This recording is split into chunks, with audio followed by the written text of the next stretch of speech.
बिस्मिल्लाहिर्रहमानिर्रहीम। अस्सलाम वालेकुम। मैं हूं साइमा। तो आज मैं आपके लिए बनाने जा रही हूँ पेशावरी दाल, पेशावरी नमकीन दाल। तो देखिए किस तरह से बनती है।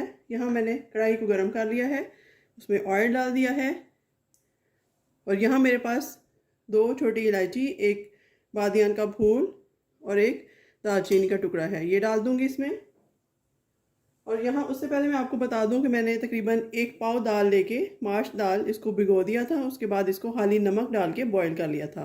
और बॉईल आपने इस तरह से करना है, ये देखिए दाने को अगर आप इस तरह से मैश करें तो ये इस तरह हो जाए, बिल्कुल हाथ लगाने से ना टूटे, थोड़ी जान में हो, इस तरीके से। ये देखिए। तो अब उसके बाद लहसुन अदरक की क्यूब डाल दूंगी एक इसमें। इसमें कुछ स्पेशल चीज़ें जाएंगी जो कि आप देखते जाइएगा। ये वो दाल है कि इसमें ना तो हम लाल मिर्च का इस्तेमाल करेंगे और ना ही हल्दी का इस्तेमाल करेंगे। बहुत सिंपल सी रेसिपी है लेकिन है बहुत मज़ेदार। तो चलिए इसको थोड़ा सा सौते करते हैं।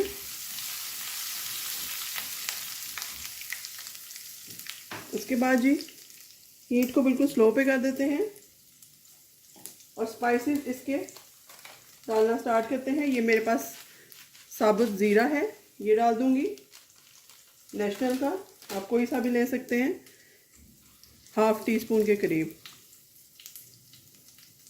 और इसके साथ काली मिर्च जाएगी। तो काली मिर्च हम बाद में डालते हैं। सबसे पहले हम ये अपनी हरी मिर्चें और लाल मिर्चें, कश्मीरी लाल मिर्चें जो बहुत तीखी होती हैं, ये डाल दी है मैंने कलर के लिए, ये इसमें डाल दूंगी। उसके साथ ही हम दाल डाल देंगे इसमें।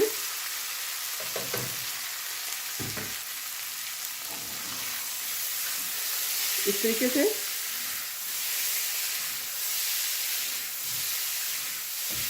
आप देख सकते हैं कितनी कलरफुल सी दाल हमारी बनकर तैयार हो रही है। तो बाकी के स्पाइसेस इसमें ऐड करते हैं, जो कि है काली मिर्च का पाउडर ½ टीस्पून, और उसके साथ काला नमक जाएगा इसमें टेस्ट के लिए, जो कि बहुत इसके टेस्ट को इन्हेंस करेगा, ½ टीस्पून, क्योंकि हम पहले भी थोड़ा सा नमक ऐड कर चुके हैं। उसके साथ ये पुदीना और हरा धनिया है मेरे पास, ये डाल दूंगी इसकी खूबसूरती के लिए। बिल्कुल स्लो हीट पे हम इसको अब भूनेंगे थोड़ी देर के लिए, कुक करेंगे अच्छा सा, और बहुत ज़्यादा मिक्स नहीं होने देंगे ताकि दाल टूटे ना हमारा दाना जो है।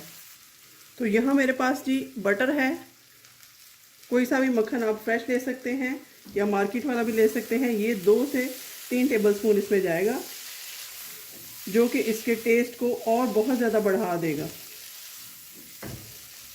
ये देखिए इस तरीके से, बहुत ज़्यादा हिलाएंगे नहीं, और अगर हिलाना भी हो तो इस तरीके से दाल को हिलाते हैं ताकि ये अपनी जगह पे भी कायम रहे, इसका दाना भी ना टूटे, इस तरीके से। तो 1 से 2 मिनट में और कुक करके इसकी फाइनल लुक आपको दिखाती हूँ। यहाँ पर थोड़ी सी अदरक स्प्रिंकल कर देंगे, जो कि मैं भूल गई थी। तो चलिए फिर से इसको थोड़ा सा मिक्स कर देते हैं हल्के हाथों से, इस तरीके से, ताकि दाल का दाना भी सही रहे और हमारी दाल भी अच्छे से हिल जाए। अदरक अगर आप कच्चा भी डाल दें ऊपर तब भी कोई प्रॉब्लम की बात नहीं, अदरक बड़ा हेल्दी होता है और ये डाइजेस्ट करने में बहुत मददगार होता है। चलिए इसको सर्व कर लेते हैं। तो देखिए जी माशाल्लाह माशाल्लाह हमारी दाल जो है वो बहुत ही शानदार तरीके से बनकर तैयार है।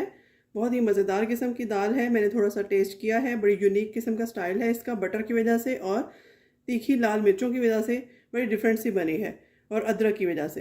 तो आप इस रेसिपी को ज़रूर ट्राई कीजिएगा, फॉलो कीजिएगा, मुझे इसका फ़ीडबैक ज़रूर दीजिएगा। अगर अच्छी बने, आपको अच्छी लगे तो मुझे ज़रूर इसका फ़ीडबैक दें और मेरे चैनल के साथ जुड़े रहें। Thank you for the liking my channel. तो मिलते हैं किसी नई रेसिपी के साथ, तब तक के लिए अल्लाह हाफ़िज़।